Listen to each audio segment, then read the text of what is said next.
কলকাতার বাইরে অবস্থা, যেমন ধরুন বাঁকুড়া যাই, পুরুলিয়া যাই, ঝাড়গ্রাম যাই, যেখানে যাই রাস্তা খুব সুন্দর। ওখানেও কিন্তু তার কারণ কি, পশ্চিমবঙ্গ সরকারের রাস্তা ওখানে ড্রেন নেই, ওখানে ড্রেন নেই, জল নেই, ইলেকট্রিক সাপ্লাই নেই। এখানে এত সুন্দর রাস্তা, কি অবস্থা হয় এই যে রাস্তার মধ্যে আজ ফুটছে টেলিফোন। স্যার একটু দেখুন, কলকাতা একটা শহর, এতদিনের ঐতিহ্যবাহী শহর, ওটা আমাদের এভাবেই চালাতে হবে। ওই বিদেশি এসইউভি গাড়ি করে গেলে হবে না, ববি হাকিমকে সাইকেল রিক্সা করে নিয়ে যেতে হবে। সাইকেল রিক্সা করে আমি 4-5টা পয়েন্ট নিয়ে যাব, 4-5টা পয়েন্টে উনি ঘোরার পর যদি ওনাকে কোমরের জন্য হাড়ের ডাক্তার না দেখাতে হয়, কোমরের হাড় যদি বেঁকে না যায়। আমরা বলছি আমরা চাই কোনো শর্ত থাকবে না, নিঃশর্ত নাগরিকত্ব আইন পরিবর্তন করুন, এবং সেখানে যদি এটা না করে, আগামীতে নেপালে কি হচ্ছে দেখেছেন তো, চ্যালেঞ্জ করে বলছি, নেপালে কি হচ্ছে ভারতবর্ষ সেটা হবে। তৃণমূলের সে ক্ষমতা নেই যে ওরা নেপাল বাড়াবে, ওদের বিরুদ্ধে নেপাল হতে পারে, ওদের বিরুদ্ধে নেপাল ঘটতে পারে, এটা হতে পারে।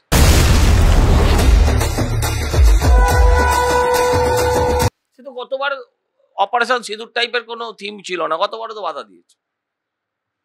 এদের লেবুতলা শুনলেই এদের চুলকুনি হয়, এদের গা হাত পা জ্বালা করে, চিরবির করে। কে নিয়ে প্রতিরোধ করবো, আর যদি পুলিশ একান্ত বাধা দেয় আবার এখান থেকে না নেপাল হয়ে যায়। নমস্কার, ওঙ্কার বাংলায় আপনাদের স্বাগত। আমি আপনাদের সঙ্গে বিশ্বজিৎ, আর এই মুহূর্তে আমার সঙ্গে রয়েছেন বিজেপি নেতা কাউন্সিলর সজল ঘোষ। দাদা, আপনাকে ওঙ্কারে স্বাগত। মমতা ঠাকুর বললেন যে নেপালে যে অবস্থা হয়েছে, যদি এসআইআর হয় এই রাজ্যে, তাহলে ভারতবর্ষ সেই অবস্থা হবে নেপালে। তৃণমূলের একই সুর, সব তৃণমূলের একই সুর, কিন্তু মমতা বন্দ্যোপাধ্যায় এসআইআরকে অলরেডি মেনে নিয়েছেন। তিনি এখন এই লাইনে এসে গেছেন যে আচ্ছা, আধার কার্ডের সাথে স্বাস্থ্যসাথী কার্ডটা জোড়া যায় না, তার মানে তো এসআইআর উনি মেনে নিয়েছেন। আর আধার কার্ডের সাথে স্বাস্থ্যসাথী কার্ড যে জোড়া যায় না, সেটা উনি ভালোই জানেন। মমতা বালা ঠাকুর একটু লেটে চেঁচাচ্ছেন, একটু আগে চেঁচালে ওনারা ভয়েসটা ভালো লাগতো, মমতাদির সাথে মিলতো, এখন আর মিলছে না। সব তৃণমূলের একইরা, ভারত নেপাল নয়। আর তৃণমূলের সে ক্ষমতা নেই যে ওরা নেপাল বাড়াবে, ওদের বিরুদ্ধে নেপাল হতে পারে, ওদের বিরুদ্ধে নেপাল ঘটতে পারে, এটা হতে পারে। যে হারে চুরি, ডাকাতি, ছিনতাই, চাকরি চুরি, দুরাচার, দুর্নীতি, মেয়েদের অসম্মান যেভাবে করেছে, তাতে নেপাল হতে পারে, সেটা মমতাওয়ালা ঠাকুরদের বিরুদ্ধে। মেয়রের সামনে পেয়ে একজন সাধারণ মানুষ বললেন যে কলকাতার রাস্তা এত খারাপ, জেলা করতে ভালো রাস্তা জেলায় রয়েছে। ঠিকই তো বলেছেন, অন্যায়টা কি বলেছেন, একদম ঠিক বলেছেন। জেলার বেশিরভাগ হাইওয়েগুলো ন্যাশনাল হাইওয়ে। আপনি এখন যান না, বর্ষা হয়েছে তো কি হয়েছে, বর্ষা তো এখানেও হয়েছে, বর্ষা বাঁকুড়াতেও হয়েছে, বর্ষা এখানেও হয়েছে, বর্ষা যে কোনো ন্যাশনাল হাইওয়ের ওপরে হয়েছে, আপনি যান। আমি চাই এই যে বেরিয়েছেন না রাস্তা দেখতে, ওই বিদেশি এসইউভি গাড়ি করে গেলে হবে না, ববি হাকিমকে সাইকেল রিক্সা করে নিয়ে যেতে হবে।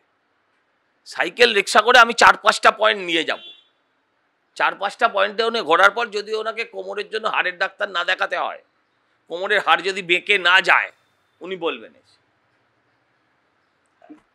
না। আর কি বলবো এছাড়া?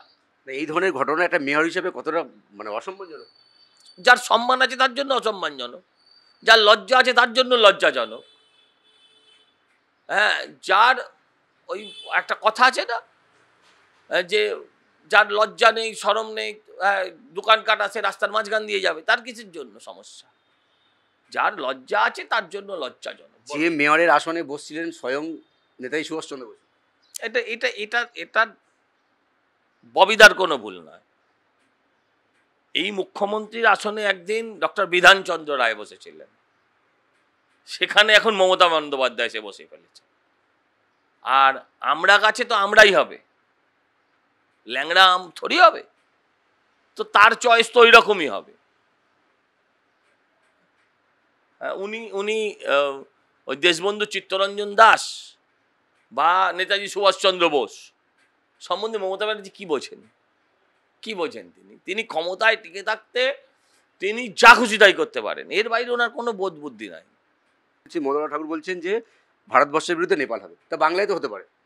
হবে, সেটাই তো বললাম, যে তৃণমূলের বিরুদ্ধে নেপাল হবে বাংলাতে, এটাই তো বললাম। রাবণের রাজ্য শ্রীলঙ্কাতেও হয়েছে, মমতার খালাফুপাদের রাষ্ট্র বাংলাদেশেও হয়েছে, এবার এখানেও হতে পারে, যে কোনো মুহূর্তে হতে পারে, যে কোনো ঘটনায় ঘটে যেতে পারে।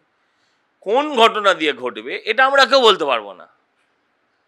মানে একটা আগুন দরকার, একটা বারুদের স্তূপের ওপর আমরা বসে আছি, একটা দেশলাই দরকার। এবার সে কোন দেশলাইটা থেকে ধরবে এটা আমরা জানি না। এসএসসির প্রাক্তন চেয়ারম্যান স্বীকার করলেন যে দুর্নীতি, স্বীকার করলেন না, উনি নাটক করলেন। মুকুল রায় আছেন আর নেই এর মাঝামাঝি জায়গায় আছেন, আর পার্থকে অলরেডি ডিজন করে দিয়েছে দল, দিয়ে বললেন এরা দুজন দুর্নীতির মাথা। ব্রাত্যবাবু কিচ্ছু জানে না, অত্যন্ত ভালো মানুষ, সার্টিফিকেট দিয়ে দিলেন। হ্যাঁ, দিয়ে পুরো বাকিদেরকে আড়াল করে দিলেন। মুকুল রায়কে অভিযুক্ত করা বা না করার মধ্যে কোনো নেই। উনি আরো অনেকে যারা মৃত তাদের নামও আনতে পারতেন, সেটা হয়তো মাথায় আসেনি। হ্যাঁ, আর পার্থদা অলরেডি জেলে, তার আর কোনো সম্ভাবনা নেই বেরোনোর হয়তো, তাই এই দুজনকে ডিজন করে বাকিদের বাঁচানোর চেষ্টা।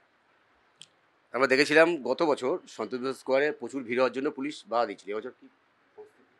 আমাদের আর প্রস্তুতির কি আছে? পুলিশ যদি বাধা দেয়, বাধা দেওয়ার প্রস্তুতি নেবে, আমরা প্রতিরোধ করব। এখানে আমাদের বিরাট কিছু কি করণীয় আছে? আমাদের বিরাট কিছু করণীয়। এবছর কি আমরা মানুষকে নিয়ে প্রতিরোধ করবো, আর যদি পুলিশ একান্ত বাধা দেয় আবার এখান থেকে না নেপাল হয়ে যায়, কিছুতে হতে পারে, যে কোনো ভাবে হতে পারে, আমি কি করে বলবো? কিন্তু এবছর আপনার যা থিম, মানুষ তো প্রচুর আসবে। আমি আজকে যাব তোদের ওখানে। হ্যালো, কিন্তু থিম সাধারণ মানুষ প্রচুর আসবে, কি আপনার কি মনে হয় যে পুলিশ বাধা দিতে পারে? সম্ভাবনা থাকছে। সে তো গতবার অপারেশন সিঁদুর টাইপের কোনো থিম ছিল না, গতবারও তো বাধা দিয়েছে। এদের লেবুতলা শুনলেই হ্যাঁ এদের চুলকুনি হয়, এদের গা হাত পা জ্বালা করে, চিরবির করে। হ্যাঁ, থানা ভর্তি নাইসিল, বার্নল সব কিনেছে দেখছিলাম। তাহলেও হবে না, থামবে না। করুক, ওরা করুক, এতে আমরা অভ্যস্ত, এসব নিয়ে আর ভাবছি না। আমরা কাজটা নিয়ে ভাবছি, বরঞ্চ পুলিশের থেকে বেশি চিন্তা হচ্ছে আমার আকাশকে। হ্যাঁ, আকাশ মানে আবার আকাশ মাগারিয়া কথা ভাববেন না, আমি আকাশ মানে এর কথা বলছি, ওই জলবায়ুর কথা বলছি, বৃষ্টির কথা বলছি। একদম শেষ আপনার কাছে আমার শোনা যাচ্ছে যে যে সমস্ত কমিটিকে রাজ্য সরকার টাকা দিচ্ছে তাদেরকে নির্দিষ্ট করে থিম বলে দেওয়া হচ্ছে, আর বাইরে থিম বলে টাকা দেওয়া হচ্ছে। আমি এটা শুনিনি থিম বলা হচ্ছে কিনা, খালি বলেছে যে মমতার ক্যাসেট বাজাতে হবে, কিন্তু সেটা অনেক পুজো কমিটি রাজি হচ্ছে না, বলছে তাতে নাকি দর্শক পালায়। হ্যাঁ, আর মমতাদির ছবি তো লাগাতে হয়, এটা পুরনো কথাই। আপনাকে অসংখ্য ধন্যবাদ সময় দেওয়ার জন্য আমাদের। হ্যালো, মমতা বলা ঠাকুর তিনি বলছেন যে যদি এসআইআর যে চালু হয় তাহলে কিন্তু নেপাল হতে পারে, কিন্তু বিজেপি নেতা সজল ঘোষ পাল্টা বললেন এ রাজ্যেও কিন্তু নেপাল হওয়ার মতো পরিস্থিতি হয়ে রয়েছে, শুধু একটু আগুনের দরকার। ক্যামেরায় সন্তোষ রায়ের সঙ্গে বিশ্বজিৎ হালদার, ওঙ্কার বাংলা।